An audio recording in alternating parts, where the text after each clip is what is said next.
Everyone, good evening সবাইকে। তো আমি আজকে শুটে এসেছি সুমিতদার স্টুডিওতে, আর সুমিতদা চা নিয়ে দাঁড়িয়ে রয়েছে। কেউ হয়তো জানো না, যারা যারা না সবাই হয়তো জানো যে সুমিতদা খুব ভালো রান্না করে। তার মধ্যে থেকে আমাদের সবার ডিমান্ড কি ছিল? চা। আর চাটা কেমন হয়েছে সবাই বলো? ভীষণ ভালো হয়েছে। সত্যি কথা বলতে সুমিতদা, আমি পার্সোনালি চা খাই না, চায়ের ভক্ত নই, বাট আগে ফার্স্ট টাইম যখন দাদার এখানে শ্যুট করতে আসি, দাদা এত সুন্দর চা বানিয়েছিল। এই জন্য আজকে আমরা সবাই, কলকা আর্টিস্ট থেকে শুরু করে নিয়ে মেকআপ আর্টিস্ট থেকে শুরু করে নিয়ে সবাই চা খাবে মানে বলেছে আর কি। তো দাদা 1 ঘন্টা ধরে চা বানিয়েছে। তো দাদা, হ্যাঁ তুমি 1 ঘন্টা ধরেই চা বানিয়েছো, বলো তোমার কোনো বক্তব্য আছে? আসলে গ্যাসের দাম কম তো, এই জন্য কি গ্যাস জ্বালিয়ে আমি করেছি।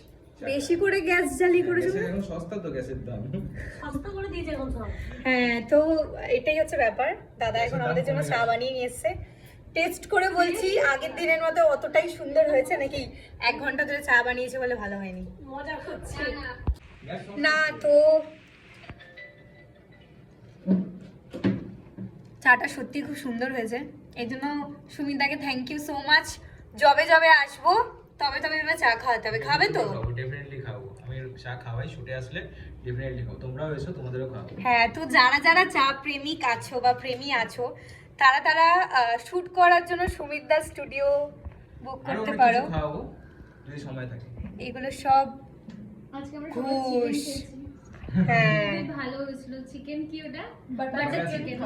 হ্যাঁ, আজকে আমাদের আবার বাটার চিকেনও খাইয়েছে দাদা, যেটা অসম্ভব সুন্দর ছিল খেতে। তো এরকম সুন্দর সুন্দর খাবার খেতে হলে সুমিতদা স্টুডিওতে আসতেই হবে।